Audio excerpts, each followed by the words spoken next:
Dios bendiga a todos en esta mañana. Este es el día que ha hecho el Señor, es un día de alegría y es un día de gozo. Hoy vamos a leer Hechos capítulo 16. Hechos capítulo 16. Y lo leemos en el nombre del Padre, del Hijo y del Espíritu Santo. Amén. Después llegó a Derbe y a Listra, y aquí había allí cierto discípulo llamado Timoteo, hijo de una mujer judía creyente, pero de padre griego. Y daban buen testimonio de él los hermanos que estaban en Listra y en Iconio. Quiso Pablo que éste fuese con él, y tomándole le circuncidó por causa de los judíos que había en aquellos lugares, porque todos sabían que su padre era griego. Y al pasar por las ciudades les entregaban las ordenanzas que habían acordado los apóstoles y los ancianos que estaban en Jerusalén para que las guardasen. Así que las iglesias eran confirmadas en la fe y aumentaban en número cada día. Y atravesando Frigia y la provincia de Galacia, le fue prohibido por el Espíritu Santo hablar la palabra en Asia. Y cuando llegaron a Misa intentaron ir a Bitinia, pero el Espíritu no se lo permitió. Y pasando junto a Misia, descendieron a Troas, y se le mostró a Pablo una visión de noche. Un varón macedonio estaba en pies rogándole y diciendo: pasa a Macedonia y ayúdanos. Cuando vio la visión, enseguida procuramos partir de Macedonia, dando por ciento que Dios nos llamaba para que les anunciásemos el Evangelio. Zarpando pues de Troas, vinimos con rumbo directo a Samotracia y el día siguiente a Neápolis, y de allí a Filipos, que es la primera ciudad de la provincia de Macedonia y una colonia, y estuvimos en aquella ciudad algunos días. Y un día de reposo salimos fuera de la puerta junto al río donde solía hacerse la oración, y sentándonos hablamos a las mujeres que se habían reunido. Entonces una mujer llamada Lidia, vendedora de púrpura de la ciudad de Tiatira, que adoraba a Dios, estaba oyendo, y el Señor abrió el corazón de ella para que estuviese atenta a lo que Pablo decía. Y cuando fue bautizada y su familia, nos rogó diciendo: si habéis juzgado que yo sea fiel al Señor, entrad en mi casa y posad. Y nos obligó a quedarnos. Aconteció que mientras íbamos a la oración, nos salió a encuentro una muchacha que tenía espíritu de adivinación, la cual daba gran ganancia a sus amos adivinando. Esta, siguiendo a Pablo y a nosotros, daba voces diciendo: estos hombres son siervos del Dios Altísimo, quienes os anuncian el camino de salvación. Y esto lo hacía por muchos días, mas desagradando a Pablo, éste se volvió y dijo al espíritu: te mando en el nombre de Jesucristo que salgas de ella. Y salió en aquella misma hora. Pero viendo sus amos que había salido la esperanza de su ganancia, prendieron a Pablo y a Silas y los trajeron al forro ante las autoridades. Y presentándolos a los magistrados dijeron: estos hombres, siendo judíos, alborotan nuestra ciudad y enseñan costumbres que no es lícito recibir ni hacer, pues somos romanos. Y se agolpó el pueblo contra ellos, y los magistrados, rasgándole las ropas, ordenaron azotarles con varas. Después de haberle azotado mucho, lo echaron en la cárcel, mandando al carcelero que lo guardasen con seguridad, el cual, recibido este mandato, los metió en el calabozo de más adentro y les aseguró los pies en el cepo. Pero a medianoche, orando, Pablo y Silas cantaban himnos a Dios, y los presos los oían. Entonces sobrevino de repente un gran terremoto, de tal manera que los cimientos de la cárcel se sacudían, y al instante se abrieron todas las puertas, y las cadenas de todos se soltaron. Despertando el carcelero y viendo abiertas las puertas de la cárcel, sacó la espada y se iba a matar, pensando que los presos habían huido. Mas Pablo clamó a gran voz diciendo: no te hagas ningún mal, pues todos estamos aquí.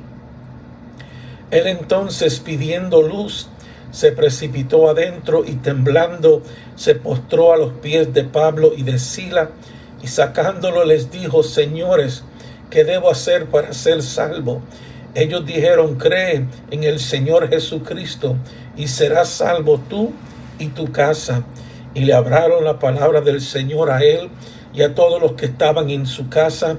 Y él, tomándolos en aquella misma hora de la noche, les lavó la herida, y enseguida se bautizó él con todo lo suyo, y llevándolos a su casa, les puso la mesa, y se regocijó con toda su casa de haber creído a Dios. Cuando fue de día, los magistrados enviaron alguaciles a decir: suelta a aquellos hombres. Y el carcelero hizo saber estas palabras a Pablo: los magistrados han mandado a decir que se os suelte, así que ahora salid y marchaos en paz. Pero Pablo les dijo: después de azotarnos públicamente sin sentencia judicial, siendo ciudadanos romanos, nos echaron en la cárcel, y ahora nos echan encubiertamente, no por cierto, sino vengan ellos mismos a sacarnos. Y los alguaciles hicieron saber estas palabras a los magistrados, los cuales tuvieron miedo al oír que eran romanos, y viniendo les rogaron, y sacándoles les pidieron que saliera de la ciudad. Entonces, saliendo de la cárcel, entraron en casa de Lidia, y habiendo visto a los hermanos, los consolaron y se fueron. Dios añada bendición a su hermosa palabra en esta mañana. Estamos en el segundo viaje de Pablo. Pablo ahora está con Silas, y regresan a Derbe y a Listra. Si ustedes se recuerdan, en el primer viaje en Listra fue donde apedrearon a Pablo, donde el pueblo, después de pronunciar los dioses, se rebelaron contra ellos. Entre el primer viaje misionero y el segundo, creemos que han pasado alrededor de 5 años, y cuando llegan, pues se encuentran con un joven, o la gente comienzan a hablar de este joven Timoteo, que muy probable se convirtió en el primer viaje misionero y lleva dando buen testimonio. Bueno, todos daban buen testimonio de él, y Pablo decide que él quiere llevarse a este joven con él en estos viajes misioneros. Y aquí es donde comienza esa relación hermosa que tuvo Pablo con Timoteo, una relación de padre a hijo. Este Timoteo, pues su mamá era judía, pero su padre era griego, y como no había sido circuncidado, Pablo, y da a entender que fue Pablo que lo circuncidó, y fue para pues que no tuviese ningún problema cuando entrase en las sinagogas, o cuando fuese a ministrarle a los judíos. Esto lo hizo con él. No lo hizo porque era necesario, lo hizo porque él quería evitar ciertos problemas con los judíos. Y si ustedes se recuerdan, más luego en la historia, lo van a acusar de meter a Tito dentro del templo. Tito es gentil, y Tito no ha sido circuncidado, y eso le causó grandes problemas a Pablo más luego. Versículo 5, hermoso, que ellos pasaban por las iglesias confirmándolos en la fe, y dice que aumentaba el número cada día. La expresión anterior era: y el Señor añadía a la iglesia los que habían de ser salvos. Versículos 6 al 10, interesante que Pablo está decidiendo lo que va a hacer, y él quiere pasar por Asia. Se pasan Frigia, pasan la provincia de Galacia, quiere ir a Asia, a Éfeso, mas sin embargo fue prohibido por el Espíritu Santo. Luego quieren ir a Bitinia, pero el Espíritu tampoco se lo permitió. Interesante que lo que ellos iban a hacer era predicar la palabra de Dios, pero estar tan sensible a la voz del Espíritu, que aunque estemos proponiéndonos hacer algo bueno, algo agradable, pero el Señor lo va a prohibir. Más luego irán a Asia.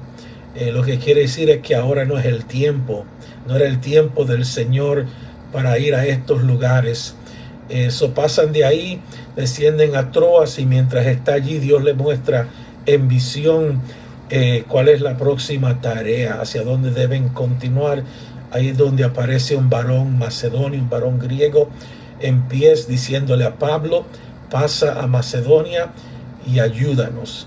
Y aquí se va a lograr el primer viaje misionero hacia el continente de Europa. Van a cruzar el mar y llegar a Grecia. Él entendió que el personaje era macedonio por la forma en que estaba vestido. Bueno, cuando llegan a Filipo, aquella primera ciudad, una de las ciudades bien importantes de Macedonia, siguen la costumbre que tienen de ir a la sinagoga en el día de reposo. Y nótese que no hay una sinagoga, sino van donde se reúnen los judíos a orar. Y lo más probable es que, de acuerdo a la costumbre de aquel entonces, donde hayan 10 varones judíos, tiene que haber una sinagoga. Eso es muy probable que no habían 10 varones judíos, lo que habían eran tal vez algunos. Y nótese que la visión de aquel hombre, cuando él llega a Macedonia, se encuentra con una mujer, Lidia, una vendedora de púrpuras, y ella era de la ciudad de Tiatira. Más luego leemos en el libro de Apocalipsis de la iglesia de Tiatira, y quién sabe si ella no fue instrumental en que esa iglesia se lograra abrir en Tiatira. Bueno, ella adoraba a Dios y estaba oyendo a Pablo. Y nótese lo que dice el verso 14: y el Señor abrió el corazón de ella para que estuviese atento a lo que Pablo decía, porque si el Señor no abre el corazón de las personas, pues ellos no van a recibir el evangelio. Más, Jesús lo dijo, que Él atraerá a Él los que el Padre quiere. Por eso oramos cuando predicamos, cuando ministramos, que el Señor abra el corazón, que el Señor toque el corazón de estas personas para poder recibir el evangelio. Ella creyó, nótese que fueron bautizados, y su familia, y les rogó, hasta les obligó a que se quedasen con ella por algunos días, y así mismo lo hacía. Y nos dice que había una muchacha joven allí que tenía un espíritu de adivinación. Era esclava, era una sierva de estas personas, y se habían hecho rico de ella. Y por algunos días esta muchacha estaba diciendo, gritando, dando voces: estos hombres son siervos del Dios Altísimo, quienes os anuncian el camino de salvación. Ella estaba diciendo lo verdad, pero uno no necesita promoción del diablo de que uno es siervo de Dios. Bueno, esto desagradó a Pablo, y él se volvió hacia ella y le dijo al espíritu: sal de ella en el nombre de Jesucristo. Y en aquella misma hora ella quedó libre, y lo más probable, ella también se convirtió al Señor. Bueno, la gente se alborotaron porque perdieron la esperanza de sus ganancias. Agarraron a Pablo, agarraron a Silas, lo trajeron ante las autoridades, y ahí, nótese como ellos dicen en el 20, estos hombres siendo judíos, y ahí pues trajeron acusaciones falsas contra ellos. Los hombres no le dieron ni oportunidad para ellos defenderse, sino que les rasgaron sus ropas, los golpearon y luego lo ordenaron a ser azotados con varas, y los magistrados ordenan a los guardias a azotar la gente. Eso es muy probable que este carcelero de Filipo es el mismo que azotó a Pablo. Bueno, ordenó que lo metieran, que lo custodiaran bien en la cárcel, y ahí pues lo metió muy adentro en el calabozo. También aseguró sus pies en el cepo, pero a medianoche, imagínese Pablo con las espaldas y su cuerpo dolorido, había recibido estos golpes con estas varas. Los judíos tenían una costumbre de que no podían darte 40 azotes, 39. Bueno, no podían dar más de 40 azotes, pero esta regla no existía entre el mundo gentil, entre el mundo romano. Imagínense cómo trataron a Pablo y Silas. Ahí ellos están adorando al Señor, y de momento un gran terremoto, la prisión se abre, las cadenas se caen, el cepo se abre, y el carcelero despertó, y su primera reacción fue que se escaparon los presos, tengo que quitarme la vida porque si no se la iba a quitar los magistrados. Mas sin embargo ahí Pablo clamó a gran voz: no te hagas ningún mal, pues todos estamos aquí. Este terremoto, nótese, no fue para libertar a Pablo y Silas de la prisión. Este terremoto fue para llamarle la atención a este carcelero, porque este carcelero va a recibir el Señor en este día. Bueno, ahí pues él se tira de rodillas después de pedir luz, temblando, y les dice: señores, ¿qué debo hacer para ser salvo? Lo que me llama la atención es cómo él supo hacerle esa pregunta, y lo más probable es que Pablo, mientras cantaban esos himnos, estaban testificando y predicando el evangelio del Señor. Y Pablo le dice que si cree él en el Señor Jesucristo, serás salvo. No solamente tú, sino tu casa. Y le hace una promesa a este carcelero. Y aunque es dirigido a él, usted y yo también podemos agarrarnos de esta promesa y decirle al Señor: sálvame a mí y también a mi familia. Bueno, él lo saca a Pablo y Silas, lo lleva a su casa. Allí pues se regocijan, allí toda la casa cree en el Señor, y allí ellos son bautizados. Esto sucedió todo por la mañana de ese día. Luego él les lava sus heridas, los regresa a la prisión. O sea, el terremoto no fue para dejar ir libre a Pablo y Silas. El terremoto fue para hablar con este hombre. Dios está dispuesto a hacer cualquier cosa para alcanzar a alguien para él. Lo meten, lo regresa a la prisión, y por la mañana reciben palabras de que deben soltarlos y dejarlos ir en paz. Dígale que se vayan. Y asimismo le dijeron el carcelero. Mas sin embargo Pablo va a exigir sus derechos, porque él es ciudadano romano. Tanto él como Silas son ciudadanos romanos, y le dice: ¿cómo ustedes se atreven castigarnos a nosotros, sentenciarnos judicialmente, siendo nosotros ciudadanos romanos? Y eso era algo grande en aquel tiempo. A un ciudadano romano se le trataba con ciertos derechos que ellos se los violaron en ese día. Bueno, le rogaron, le pidieron que salieran de la ciudad, no cause más controversia entre nosotros, porque ellos sabían que estaban en gran problema. Y así mismo sucedió. Se fueron de la cárcel, regresaron a la casa de Lidia, y allí pues vieron a los hermanos, los consolaron. No consolaron a Pablo y Silas, sino que Pablo y Silas los consolaron a ellos, a la iglesia. Los fortalecieron, los animaron, y se fueron, y continuarán en su viaje misionero. Dios bendiga a todos. Mañana continuamos a esta misma hora. Que Dios te dé un día feliz. Amén.